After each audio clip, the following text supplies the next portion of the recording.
My name is David. I am from Miami, Florida. I am the music director for an Episcopal church, and I am a not all like that Christian. But I'm actually a little bit more than just a not all like that Christian. I also happen to be an LGBT Christian, which is nowhere near as self-contradictory as the religious right would have you believe. I have some things to say to not only those conservative Christians who would question the legitimacy of my faith, but also to those gay people from a Christian background who are having trouble reconciling what's going on between their faith and their orientation. More specifically, those members of the gay community who feel like it's impossible to be gay and to be a Christian at the same time. You see, at one point in my life, I was not so different from each of you. I grew up in Central Tennessee, smack dab in the middle of the Bible Belt. Throughout middle school and high school, it really wasn't that unusual for me to hear from some overzealous classmates that my soul was in danger or I was going to hell because of things as trivial as the fact that I was baptized as an infant, what music I listened to, because clearly God doesn't like heavy metal or something like that. So you can imagine when I started to discover that I was bisexual, that legalistic Christian side of me actually started to panic. On one hand, there was absolutely nothing that I could do to change the fact that I was interested in men. But at the same time, my faith was very important to me. I could just never shake the feeling that God was still out there.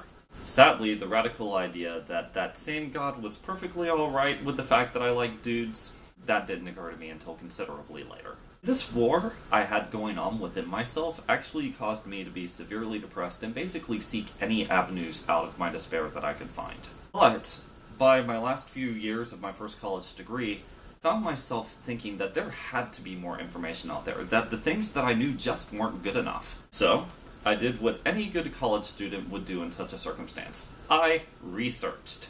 Books and papers on these so-called clever passages of the Bible used to condemn me for my orientation, and discovered just how much they were actually missing the point. I found the testimonials of other gay and bi Christians out there who have been able to reconcile their faith with their orientation in a wide variety of ways. Most importantly, I discovered all of those NALT Christians that loved and accepted me just for who I am. That really didn't give a damn whether or not I liked men or liked women or liked men and women or what have you.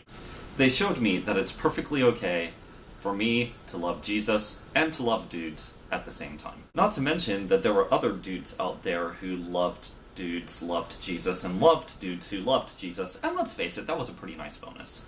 Somewhere in all of those discoveries, I was actually left more full of the Spirit than any Pentecostal revival could have ever made me feel.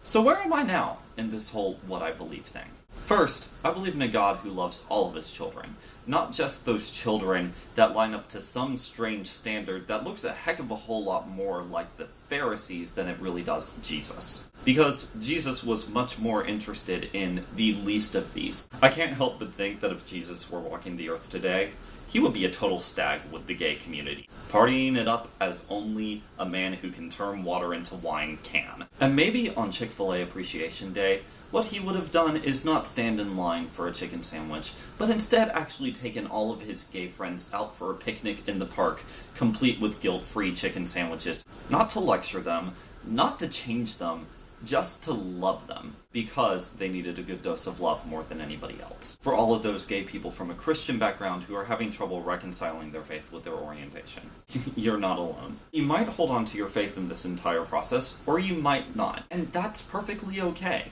Even when you stop believing in God, that doesn't mean that God stops believing in you and how much you're worth. And as you can see from this website, you are in good company with Christians who love and accept you as you are. And if any of you want to message me on YouTube to ask me any questions, I'm all ears. Feel free. Lastly, to those fundamentalists who made my life hell during my teenage years. I love you too, even though you make it really difficult sometimes. But that doesn't change the fact that you are causing a lot of hurt and a lot of damage to people who could use your mercy a heck of a whole lot more than they could use your concept of the truth. Quit trying to convince us that God thinks it's good for man to be alone. And quit trying to convince the world that every Christian thinks the same way you do. You can see by now, we're not all like that. And we are not going to stay silent any longer. Peace and love to all of you.